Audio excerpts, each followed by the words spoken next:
live. Hello everyone, and thank you for coming to our first ever Savage Lands stream, showing off basically what I like to call our day one sequence for the game. Today we're going to be answering questions that our fans in the community have put together. In addition to answering some one-off questions, we're also going to be giving away cool stuff. I'll probably just randomly give away stuff, and Chloe will yell at me, but just go with it, guys. So I'm hoping all of you had a chance to take a look at the video that is now live, and you know, there's a lot of cool stuff that we've been working on. You know, we've had one question, or one thing that people have asked us is, wow, you know, it's a survival game, you know, where did you draw your inspiration from? And I think this is one of the first questions on our list, and I just kind of want to jump right into things. The team is comprised of a small group, 8 to 10 devs. It kind of fluctuates here and there. We're all survival fans. We enjoy DayZ, the Forest. Some of us play Rust. I tend to play DayZ and the Forest a bit more. And when we set out to build this game, we wanted to do something that, you know, people would go, yeah, fantasy, or survival, I totally get it. But at the same time, we wanted to do something different. We wanted to leave a different footprint within the genre itself. So we came up with this cool fantasy idea. And that's kind of where the whole concept of Savage Lands comes from. So you should totally introduce us, because you skipped over that entirely. Did I really? You did. All right. For those just joining us, because I'm so excited to be streaming right now, I just love getting into the nitty-gritty of the details. I'm Chris Rubior, game director here at Signal Studios for Savage Lands, and this is Chloe Brown. You may know her in the forums as Kittychix, correct?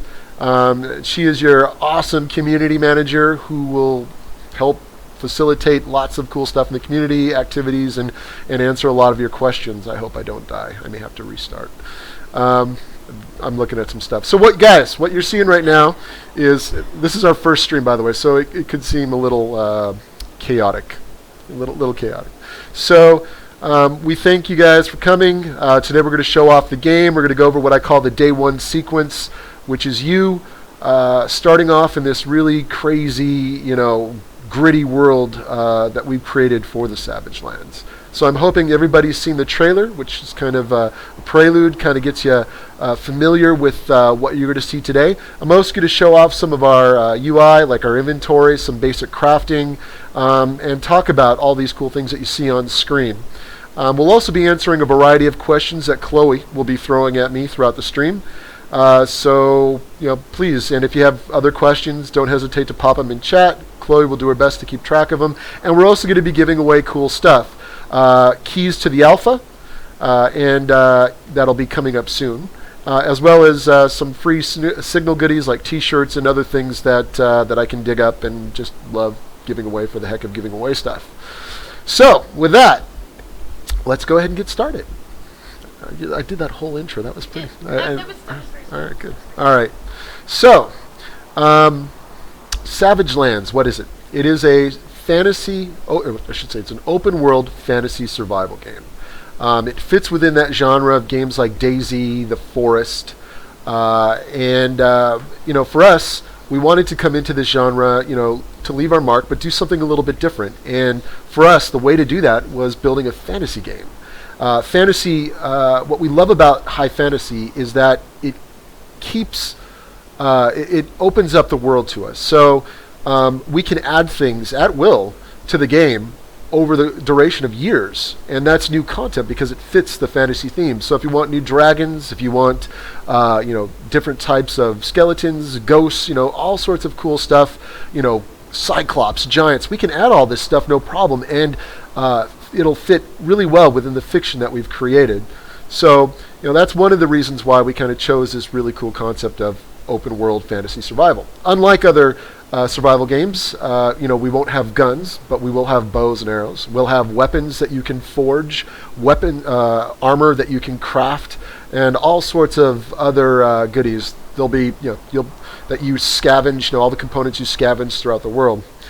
So, With that out of the way, and this is a huge game, guys. So if I gloss over anything, I guarantee you I'll talk about it at some point again.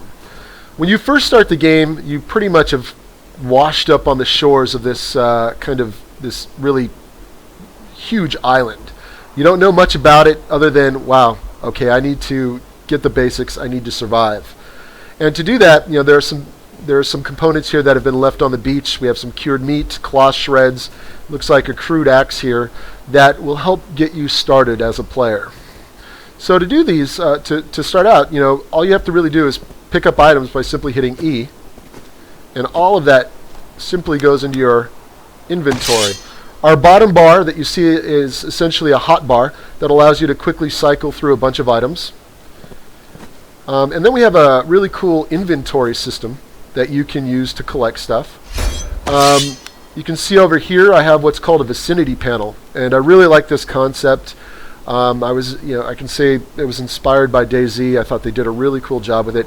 And basically, anything in vicinity of the player allows you to simply drag and drop into your inventory. We'll also feature bags that you can craft as a player, and bags and pouches and other things will vary in size based on the materials that you've collected and based on the recipe. So, as I mentioned, I just looted a stone because stone's a critical component to the game, more importantly to crafting campfires. And this is your inventory. You'll be able to equip helms, chest pieces, gloves, different types of boots, and your secondary, which you can put a torch in, as well as other weapons. So we just got a really great question on the stream. Okay. Somebody is curious that when you start the game, are these items that you just picked up always there, or are they going to be random? They're going to be random. All right. So they'll vary. But truthfully, as we go through early access and our alpha, we're gonna definitely tune that. For now, the player starts off with some of these basics, and through our initial playtesting, we did this because a lot of people, in truth, kind of struggled to get started. So I wanted to make sure that you had some basic materials to start with to get you going in this huge world, and I can assure you you're going to need it. So as I showed you, we had our inventory system. We got our components up here on our right-hand side, our inventory panel. You can move your bags around. If I wanted to, I can drop a rock into the world, pick it back up, everything falls at your feet. As you add more bags, these slots right here act as basic inventory, and then when you add a bag to these slots, it increases your overall bag space, so you can add more items to those bags. Which is really cool. This top area, still work in progress, but these show your basic stats. There's also status effects here: bleeding, starving, poison, disease.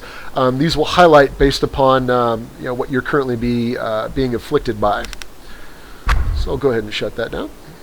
So I've collected some stones, and right now I'm just going to look for some more stuff on the beach. You got wood sticks, you got flint. Flint, as you can imagine, is critical to starting fires. Some stone. I'm going to collect stone because I'm going to show you guys the build system.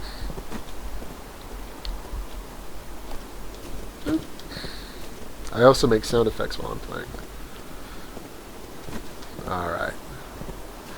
And these some of these elements or some of these components are littered throughout the world. You'll be able to collect them. Every now and then you'll find stones. You may have to hit or mine some rocks to get stones.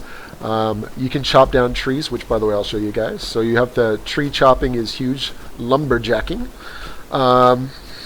In addition, you'll find rare items that are scattered through the island as well. The island is designed in such a way that when you start, a lot of the easier creatures are kind of on the outskirts. Nothing really. You might see some creatures that wander down to the beaches, but as you make your way into the interior, much like you'd expect, the creatures become more and more difficult. So I'm going to put this piece of cured meat in my hand. Right now, it's kind of pops through the hand in the lower right-hand corner. I know it looks really bad, guys. I apologize, but that's something we definitely plan on fixing. Different foods have different types of effect on the player, so I'm going to go ahead and eat this cured meat. And what it's going to do is it's going to increase the player's health, but since I haven't taken any damage yet, nothing to worry about. It'll also increase your stamina. I'm actually tweaking various stats on these right now, so I'm going to the initial meat that you can find and cured meat. It's kind of like beef jerky, as well as cooked meats. They'll give you different types of bonuses. Now, if you look at the top left hand of the screen, we got this meter, which looks kind of cool. You got this blue bar, you have a red bar in the center, and then you have this yellow bar. Each one of these represents something very different that impact the player. The blue bar represents thermal. It's your cold meter. You're in this frigid world, and as you are, as you take cold, or as it gets colder, you're gonna this bar is gonna tick down. When it hits 0, you're actually gonna start taking damage. You go into hypothermia.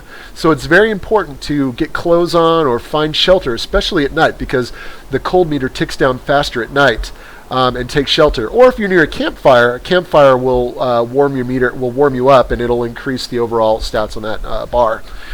Food replenishes hunger or stamina, and it also replenishes health. But there are many different types of food items in the game that you can craft as a player, and all having different, all impacting the player in different types of ways. So let me get that off. So there's that. Let's see. You know what? I think I'm going to go find a tree that I can cut down. Now, we just put our tree chopping system in the game, so I might run into a tree here that's not set up yet, but that's easy enough to bounce around. And I found a tree that you can cut down. So, as you can see here, we'll do some chopping. Tip over. Cool. Now you come over here, give it a few more hits. And there go the logs. We do have physics in the game, so it's almost like a mini game. Run quick, and you'll get the logs.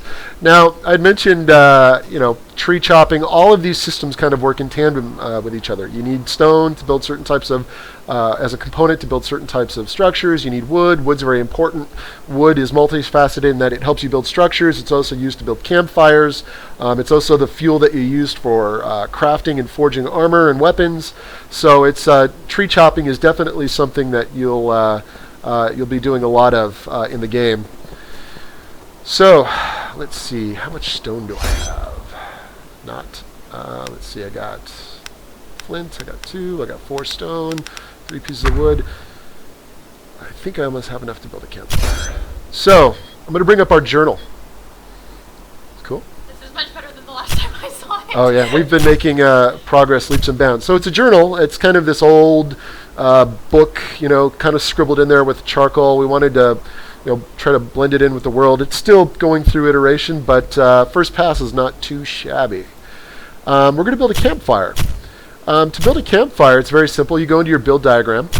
You select the structure, or in the case of a campfire that you'd like to build, you simply click on the object, and you bring it out to the world. Let me get out of the grass here.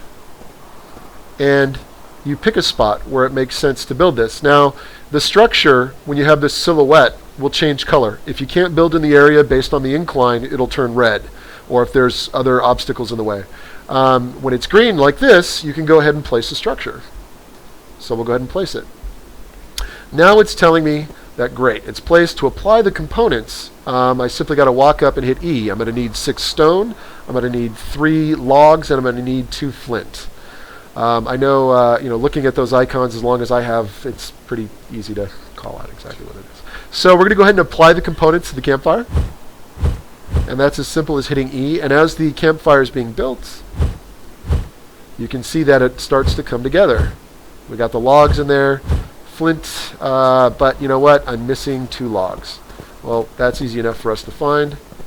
There's a wood log, and here's another wood log. And there's a frost fern, which I can talk about later. All right, so come back. Get in proximity. Oops, did I pick them up? Yeah. Make sure everything is... Uh-oh.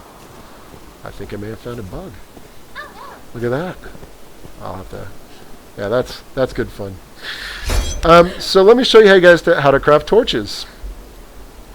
To craft a torch, you want to go into your recipes, and to do that, you click on one of these tabs, And these tabs right now actually show off different types of armor in your game. So if you guys want to snap off some screenshots from the vid, you can see what we have.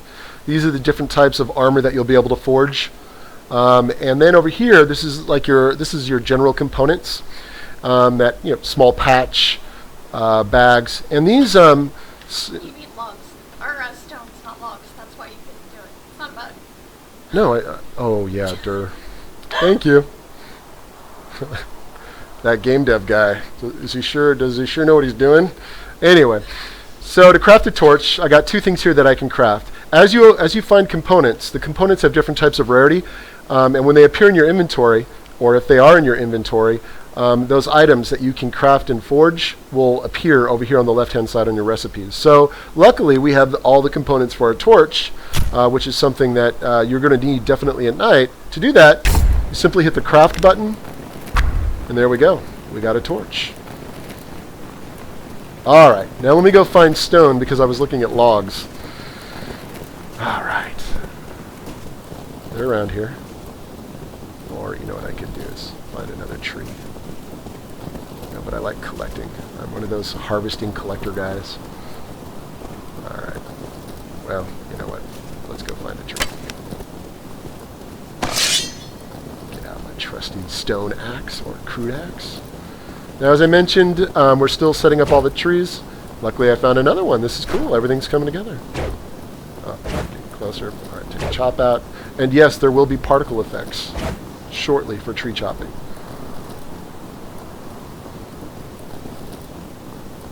Excellent. So let me chop it up. Oh, you can also chop down the stumps if you want. All right, so we're more stone. I would go out into the forest, but I'm deathly afraid of the wolves that I balanced. They're really, really potent right now, and I don't have armor, which makes it really tough. But you know what?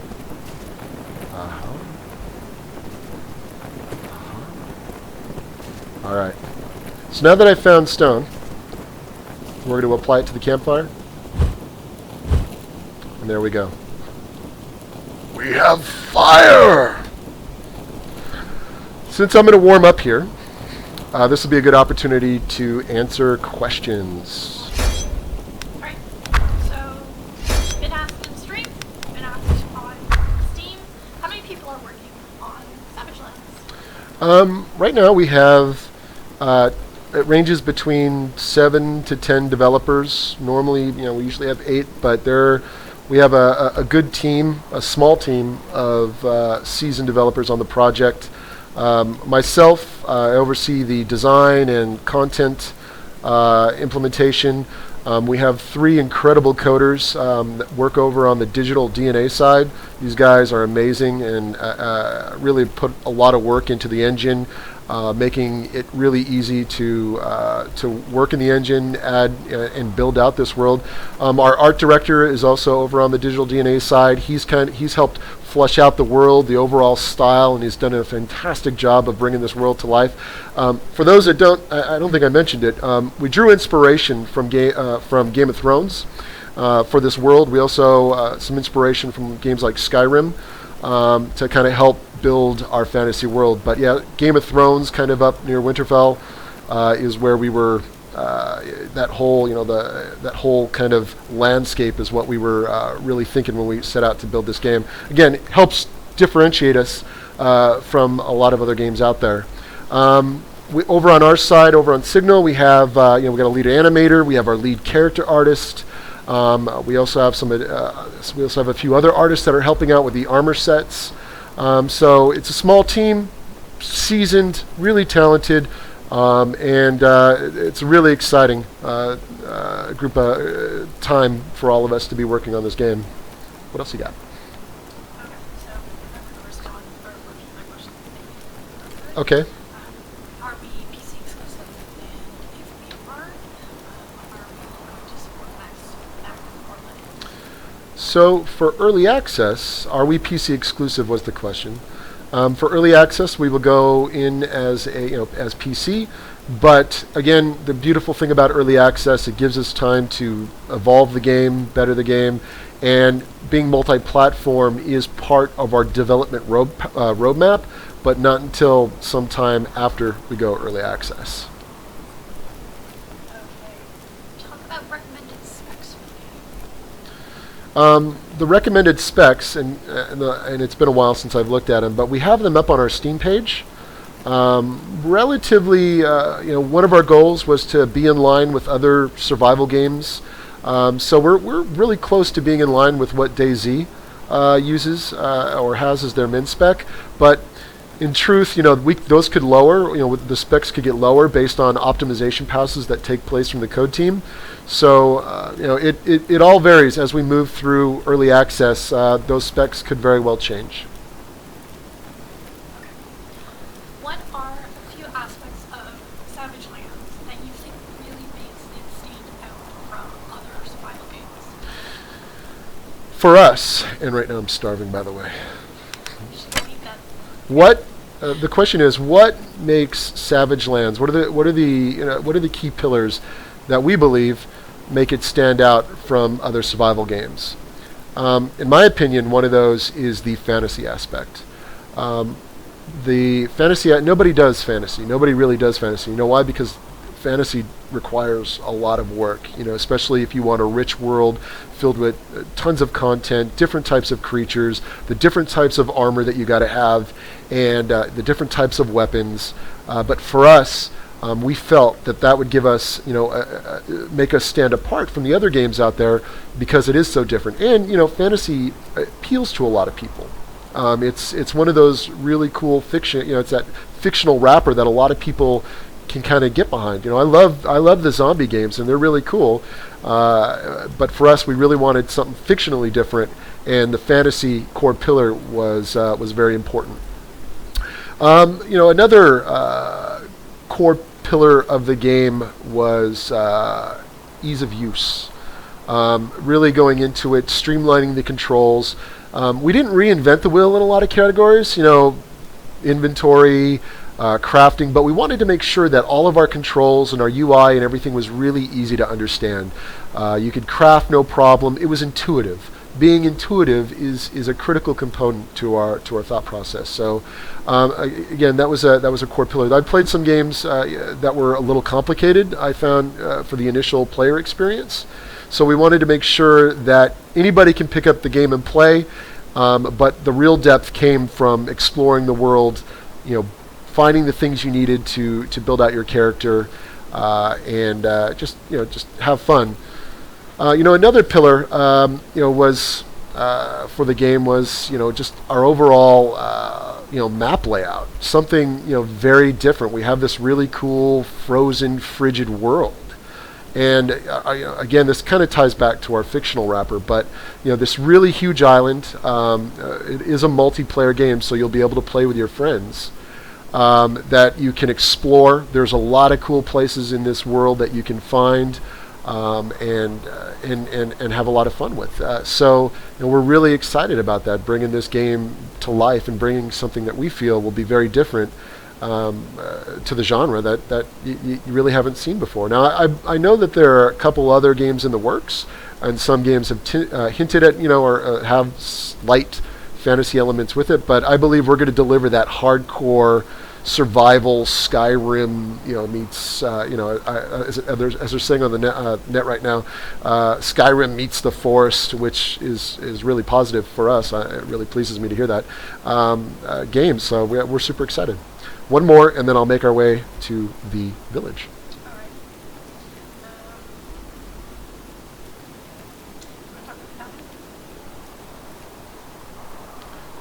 right. No, we can hit that one at the end. Give me another one. All right. Let's talk about inventory cross servers. That's something. Oh, yeah. Let's talk about. While I sprint as I'm starving, luckily you don't take a lot of damage right now when you're starving. We are looking at building being able to store your data on servers so that you can bounce around to different servers. So let's say you're playing on your local machine, having a great time, but you know what? You want to go play with your buddy. Your data will be saved, stored, and then when you join your buddy's server, you'll be able to pick up right where you left off. Now, technically speaking, some things might, and that's basically all the stuff that's on your character. Things like your houses and whatnot might not necessarily translate to a new server, just because it's essentially a different world. But things that are on your character will our hope is that will translate over to somebody else's game. As we go through early access, we'll be testing all that out. As we go through our initial alpha testing phase, which is the phase where we bring in a lot of people for free, and you can help us find bugs. You'll also be able to voice any feedback and give us that feedback so that we can potentially get it in the game, put it in our development pipeline, and get it in the game for you guys. So hopefully that answered the question. Yeah, I need to do a better job of calling what is the question to begin with. All right. As I'm coming along the beach here, I found this lean-to. Somebody else might have set this up. There's a campfire. As a player, I'll definitely take advantage of the campfire and warm up. There's also some other little components. Looks like there was some flint there on the ground, but you'll find all sorts of these scattered throughout the world. Little lean-tos that players left. One of the things too, if you run into, let's say you're on an open server, you could jump into a game. You could come across somebody's house. There may be ways that you can, say, get through the door of that house and potentially loot the items that are in that house if the player has stuff stored. Or you can open up the house, use it for shelter temporarily, and then move on and go about your things. One of the things we talked about the other day was setting up servers so players could have friendly servers and hostile servers.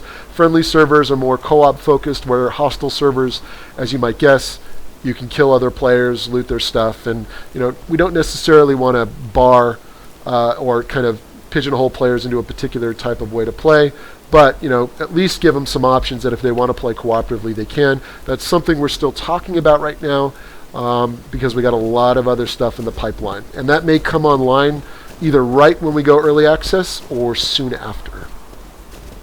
So we got any questions right now in chat? One thing that popped up a little bit is there magic in the game? Is there magic in the game?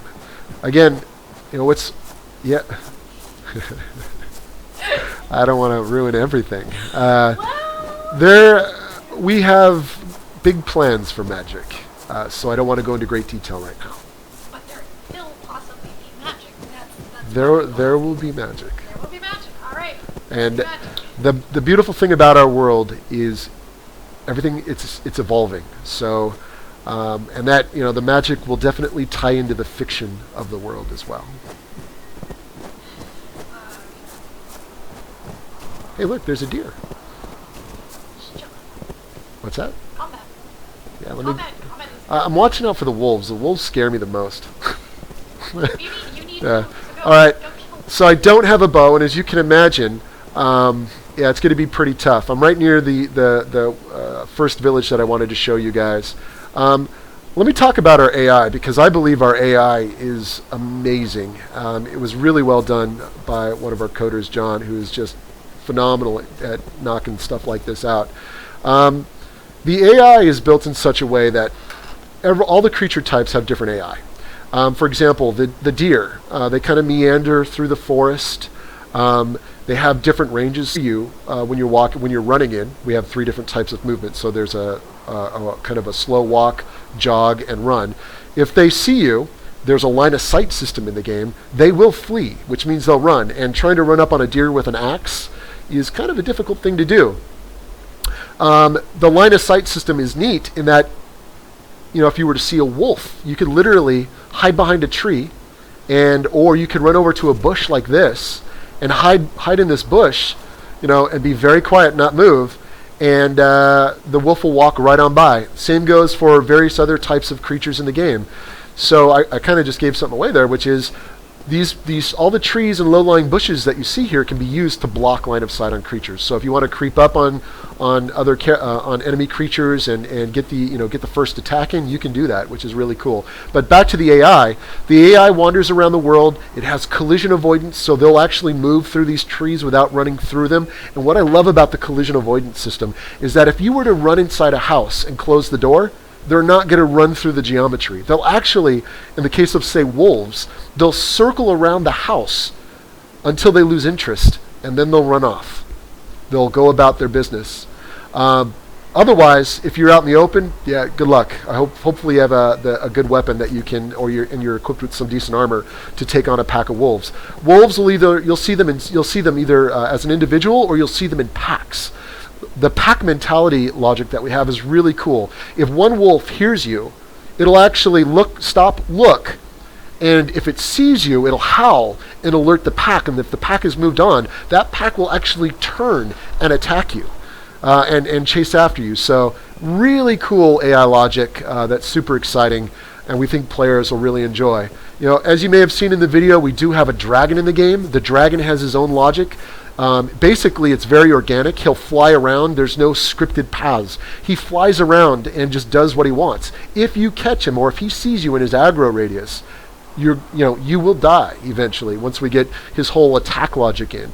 He'll be able to burn down trees to get at you. So the dragon is going to be a very powerful enemy in the game. And right there, if you look up in the corner, that giant tower, that's one of the roosts. There are 3 roosts found throughout the world that the dragon will stop and actually kind of land and idle and kind of look around the world and survey the area. So you want to be very mindful when you're around those towers. But I'll also say there's some really cool stuff around those towers that you can get for components that you can use to forge armor. So keep that in mind when you're playing the game. It's a risk versus reward type of approach. I'm slowly dying. I'm starving here. Here we are. We've entered one of our first villages, and I got to be careful too because there's skeletons that wander around these villages. So you kind of see me creeping around here. The villages and the ruins that you'll find in this world tell a story. What happened here? Why is this place just dead?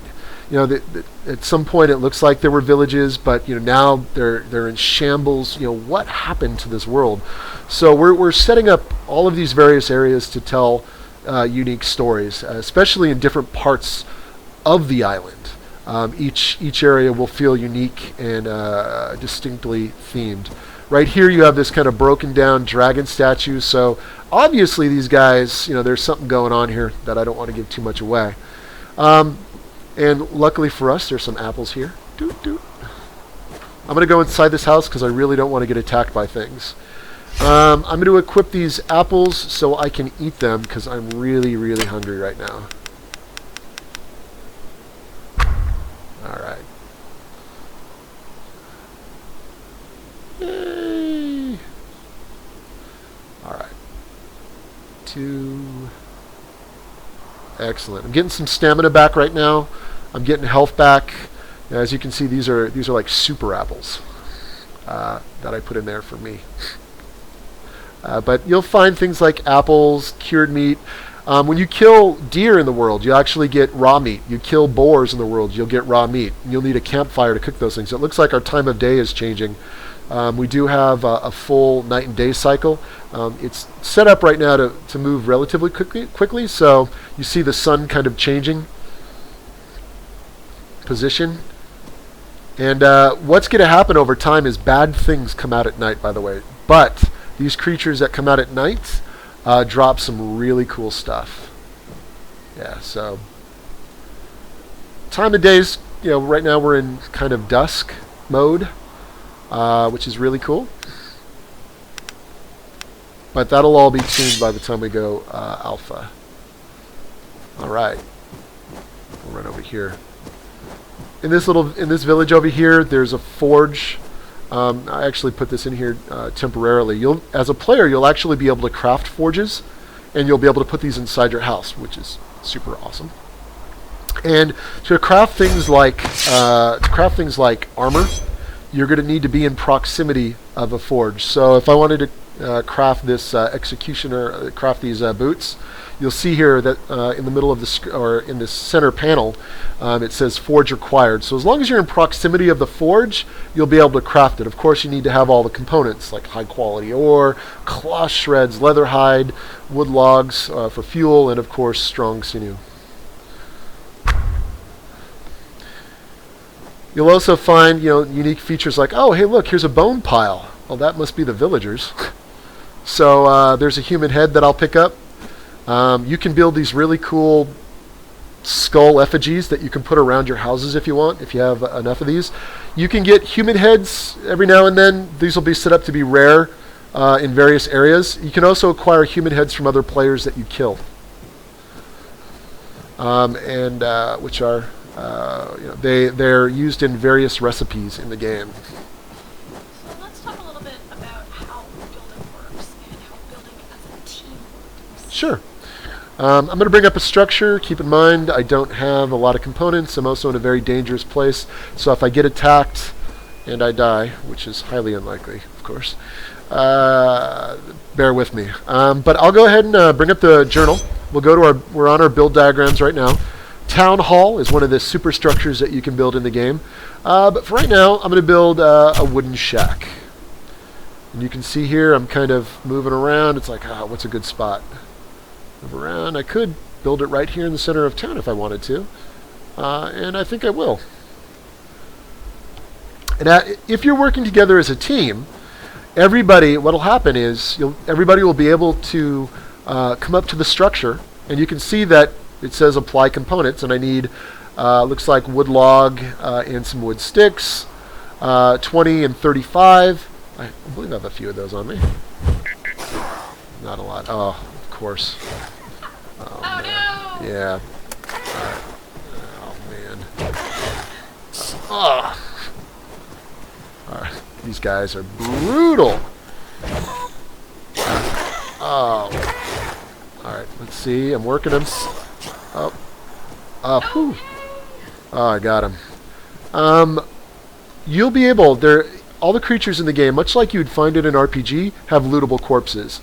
And that lootable component is random. So in this particular case of this skeleton, the loot system triggered, and it set it up as he's non-lootable. But what is really cool, and I'll go back to the build system in a second, guys. Sorry, I was distracted. Let me eat this apple. I get distracted really easy because I just love talking about all the cool stuff in the game.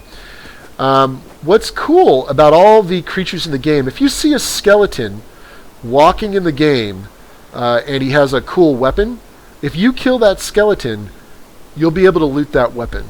It's not like other MMORPGs where, hey, look, I killed that skeleton and I got a leather hide and gold.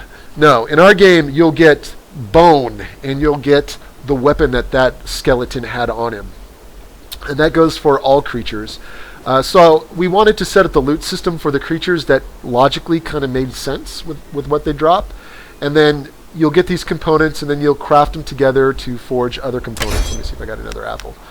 Oh, I got a green apple. Uh-oh. No. I apologize, everybody. I crashed the game. I'm so sorry. As you can see, it's early alpha. I apologize greatly.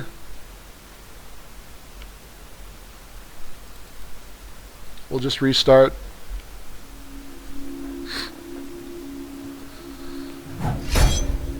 let's talk a little bit about how we're going to take feedback from the community during the alpha and how we're going to be putting that into game plans and stuff like that. Alright. So, here we are. We're back on the beach with lots of cool stuff. Yay! So, let me get my character set up here. We're going to look at the water. So, Chloe wants me to talk about how we're going to interact with the community and how we're going to take feedback to better the game, and how you guys as players can be involved with us as developers, which is super cool, right? Number one, we have the Steam forums. We want you to go to the Steam forums, post up your feedback. We're looking for positive feedback. Post up your bugs. If you find a bug, we do have a back end that the coders set up, which is, again, really awesome, that if you crash, they'll be able to collect logs and we'll be able to find out what's going on. But there may be some weird crashes with items that we might not necessarily get, that we definitely would love for you guys to go to our forums and post up any issues that you encounter. Technical issues, we appreciate that. In regards to design feedback, this is what I love. One of the first things we're going to do is set up an open Trello system. So you guys, the community, the players will be able to see what we're currently working on, all the big features that are in the pipeline. I was talking with Tom, who's the president and lead technical director over at Digital DNA, on the best way, the best way to go about doing this. And we'll let you guys essentially vote on features, and depending on if that feature is like 50% complete, then more than likely we'll finish that feature out. But if it's early in the pipeline, we'll let you guys vote on those, and you have an impact on what gets bumped ahead of other features, and that will allow you to kind of influence the direction that we're taking with the game and getting in some of these cool things that you've been asking for, in addition to some of the ideas that we had as developers that we wanted to get in to help the overall experience as well. We love community feedback. I've been a dev for over 20 years now, and when early on in my days, I worked in community back before community was actually a big thing. I worked on Command and Conquer. And we took in feedback all the time, and it was very important to us as a developer to get this feedback and work with the community and work with our fan sites and work with our forum members, because community is not just about the guys that play the game. It's about those webmasters that do all those web developers and the influencers out there that stream about the game. We want to work with everybody, and as a developer, I feel very strongly that it's important to embrace all players, taking the feedback, good or bad, and use it to help mold our game into something great. So I hope that was like the long answer. It was a long answer, but it was the right answer. All right, cool. By the way, Chloe's awesome. Love working. She's your community manager. She's awesome. Try not to give her too much grief when you guys are out there playing, but she's there to help you guys. She's there to make sure that your feedback gets to the Signal and DNA teams so that we can implement that feedback. Again, very important to us. So, definitely she'll be working. She'll do her best to get the feedback in front of us, so we know what the big and important items are. We'll also be looking at the Trello boards and forums as well, and I'll be posting in the forums. But take good care of her, guys. So, how about we do a code giveaway? Wanna give away an alpha? Yeah, well, why don't you can do, I have a cool thing that I want to give away at the end. You go ahead, you go ahead, if you want to give away an alpha. Now, we're not necessarily giving away the code. We're going to take down your info, and then when the alpha goes live, essentially we'll mail you out the code, and you'll be one of the first individuals in and playing the game, because the alpha's not ready just yet. There's a few more things that we need to hammer out. So go ahead, however you want to do it. Alright. Oh, that's right. Chloe doesn't have a mic. I keep forgetting that. Right. So you're gonna be doing this. I think we should do it for the first person who comes up with. Oh, my brain just died. When was Signal founded? It's a good question. So, and it's the first person who responds in chat. Is that how that works? All right. So the first person to respond in chat with the answer to this question, when was Signal Studios founded, will get on the list to receive an alpha key.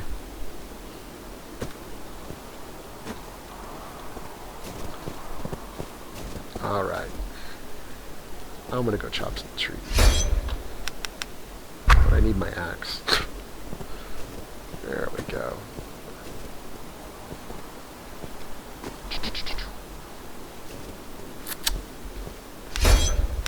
Alright, let's equip the axe, move the flint out of the way. I could build some frostburn bandages. Yeah, let's do that. Alright, so, Chloe's watching the chat, guys, so she's waiting for you. I am going to craft some stuff.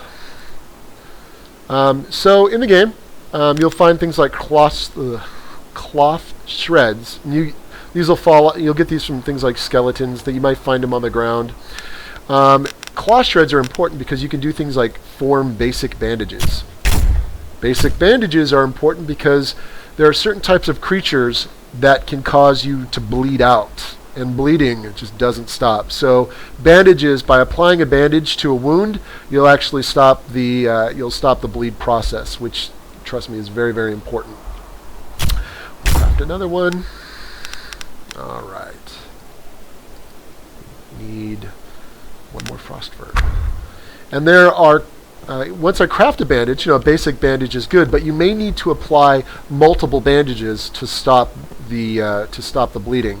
Now there are components in the game. There are little, we call them frost ferns that you can find throughout the world, and these frost ferns can be used to, you can apply them to bandages to create essentially frost essence bandages, and these bandages will stop the bleeding. Basic frost fern bandage. I'm so funny that I forget things that I named. Basically, it'll stop wounds from bleeding instantly, which these are very important to have because once you start bleeding, you're not going to stop it unless you have the right components. So always be on the lookout. Make sure whenever you have cloth shreds, you definitely want to make a few of those bandages. Cloth shreds are also important because they're a critical component to making torches, and torches, as you might guess, are important for seeing in the dark. Cloth shreds can also be used to reignite a torch. We have what are called dimly lit torches. So if you have a torch and that torch is burned out, you'll get kind of a burnt out torch. If you apply some cloth shreds to a burnt out torch, like it'll say here in the recipe, along with some flint, cloth shreds, and a burnt out torch, you can create a dimly lit torch. Now you would do this in a situation where you don't have any sticks and enough cloth shreds to create a new torch. It's kind of like your last resort torch. All right. Let's go cut down some trees. Oh, you know what I didn't get to finish? The build process. So let me go back to that. Hopefully I don't crash the game. Everything's usually working, but you never know sometimes. All right. The thing is, again, I mentioned when we're building structures, it's based on incline and other various factors. Now we have it set up, which is really cool, that if you want to rotate the structure, instead of using like arrow keys, you can just use the mouse wheel and put it where you want. It's really sensitive right now, but definitely going to tune it. All right, I don't got a spot here. I had a spot, and then I rotated the structure, and now it's out of control. Oh, there we go. It's up over here. Another question from chat. Okay. Will there be a skill tree or talent tree or a way to level up your character? I'm going to stop the build right here, guys. The question is there going to be a skill tree, a progression system? I'm assuming much like you would find in other RPGs. At this time, it's not part of the design plan.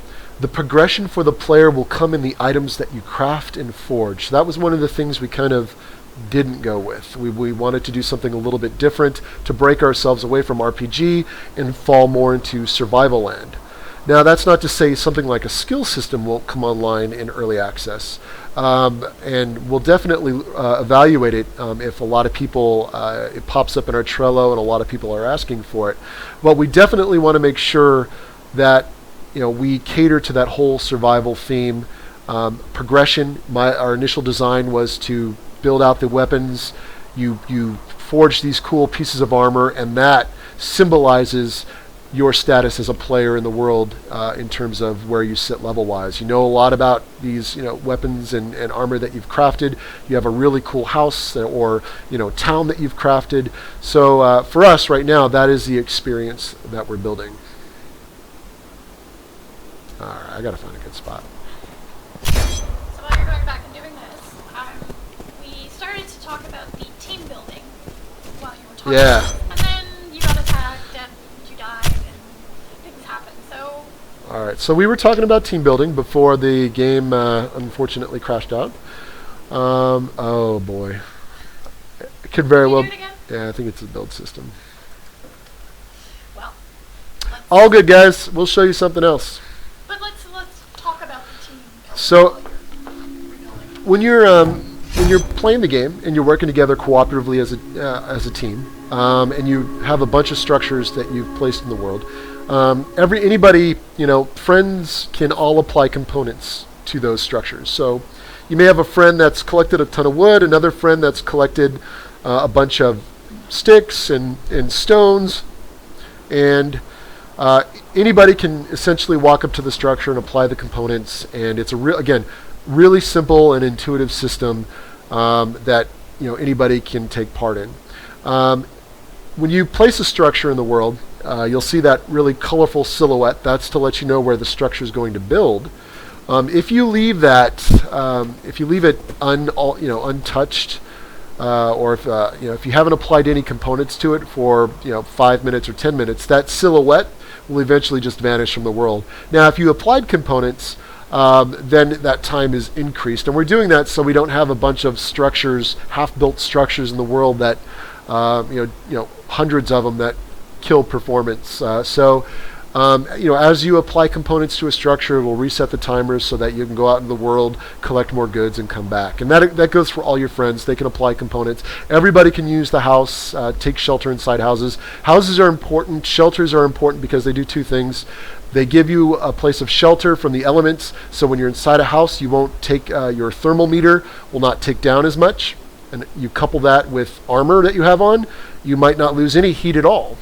If it's raining or if there's freezing fog, which are some cool things that we want to do throughout the course of early access, shelter is very important to have. It'll also keep out creatures and other hostiles in the world. So definitely as a team, work together to build this stuff, and you can create some amazing towns. And as we move through early access, we're going to allow you to build more and more stuff. Over time, walls potentially, small fences. We're also going to put in a bunch of cool, I mentioned there's some effigies that you can build, but we're going to add more little props that you can add to your village to make them really feel distinct and different from what other players might have built. Are we planning on doing anything with Workshop? Will people be able to add their own player-made structures to the game? That's a great question. Over time, potentially, as we move through early access, we have a few things on our early access roadmap that we want to get in, such as trading cards and achievements. And then once we get that system in, the workshop could very well be the next feature that we add over time. It's a great feature. Definitely want to have it. It's just a matter of where does it fit in the pipeline, especially if the community is asking for a ton of other cool features that we can add to the game from a gameplay point of view. So we'll just have to weigh out what makes the most sense, and what's the biggest bang for the buck, and what do players really want. Okay, so let's do another giveaway. All right. Can I do this one? Yes, Because you it's can. We 8 got minutes. about 8 minutes left. Did we get a winner from the last Yeah. one? Who's the winner? Quasel? I don't know how to Quasi? pronounce his name. I'll show you. All right, hold on, guys. Chloe's gonna give me the name of our last winner. I believe she announced it in chat. I did. I All right. announced it in chat. That was All right. I just wanted to give a shout out. Shout out. It's loading. All right. Lots of people. Yay. Bottom one. Quetzal? All right. If I really mess it up, I am so sorry, but looking forward to seeing you in the alpha. Now, I love doing cool stuff and giving away stuff. So, in this particular bundle, we're going to give away some Signal T-shirts, which are cool. We'll also give away, access to the alpha when it's ready. So, what I'm looking for is what was the name? Actually, what was the name of the villain from the first Command and Conquer game that I worked on? I hope you know what that is, because I don't. I do.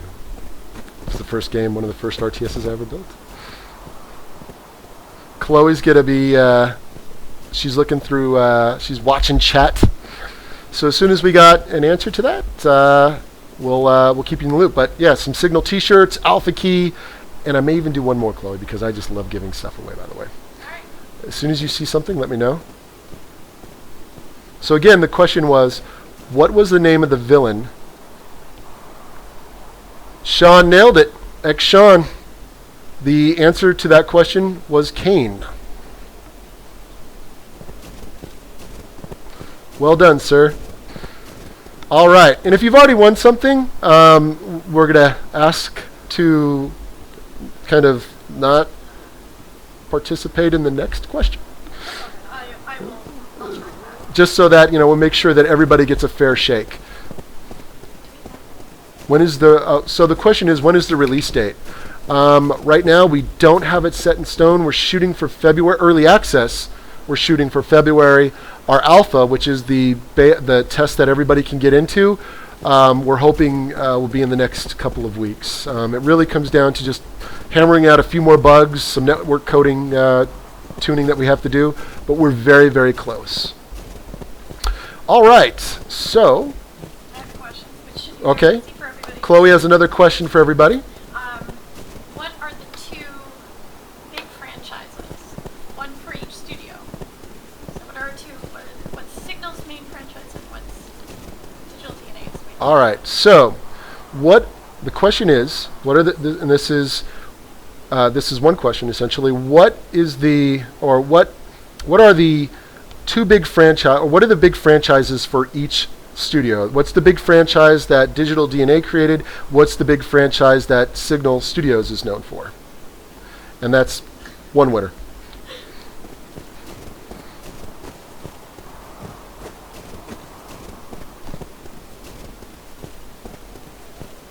All right. I'm going to run into the forest. Let's just see what I find. All right. Go find it. Go find it.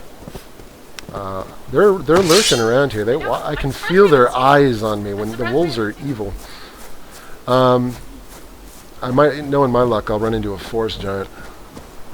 That'll end that real quick. I'm gonna look out through the bushes because I'm sneaky. All right. So our winner is King Frederick VI. All right. The winner that we have is King Frederick VI, and the answer to it was Toy Soldiers for Signal Studios and Castle Miner for Digital DNA. Oh boy, there he is. Check it out. Look at this guy. Look at this bad boy. He's trying to get me. Oh yeah, he's evil. I love the skeletons. They make Come on, there we go. I'm sorry.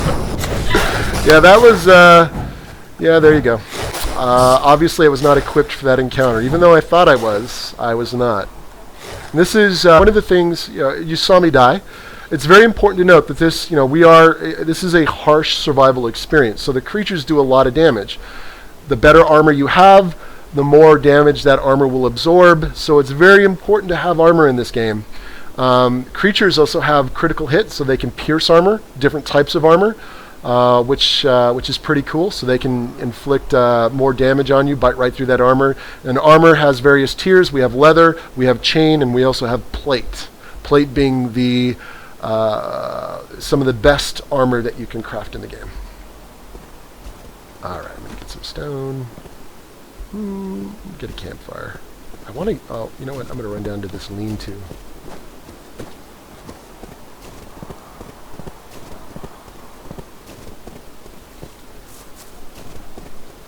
So what do you guys, just out of curiosity, what does everybody think of the water? Tom, our coder, the tech director over at Digital DNA, he cooked this up, basically ripped out what Unity had, and did some really cool stuff with it. Makes the world feel alive. Oh, sorry. That was DR, the president of Signal Studios. we got All right. Circle. Cool. All right, so I'm just gonna run down here. So, for this particular stream, guys, this is the day one stream. We're gonna be wrapping it up in just a minute. This is just kind of a small taste of, hey, this is what happens when you start. Here's this village that you can find. Talk a little bit about the game, the whole survival experience. As we plan on doing streams every week. We plan on answering tons of questions. So please, and this is our first stream, so the initial starting out was a little disjointed, but I guarantee you it will be a well-oiled machine next week. All right, cross your fingers. Cross your fingers. Yeah. All right. All right, well, let's give away one more thing. All All right. Well, do you have another trivia? Yes. All right. Let's see. Yeah, we got one. I'll do.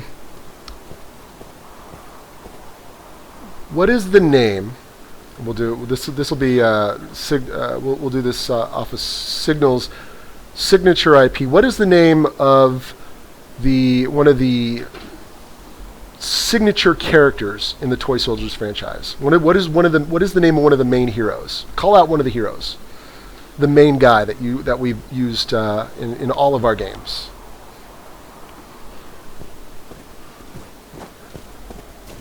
You do know the answer to that, right, Clem? I should hope I know it by now. All right, and then once we get the answer to that, everybody, we will we'll close everything down. We will be in the forums answering questions, and then next week we will be doing another stream, giving away tons more stuff.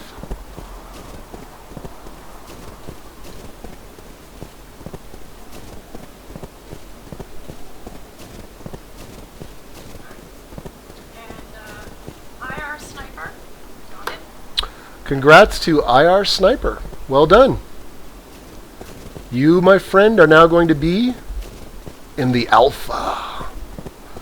You'll be able to kill things. You'll be able to join my server, which is Rubior's Fantasy Island, which is awesome. It's a great name for an island, right? Really? That's all I got.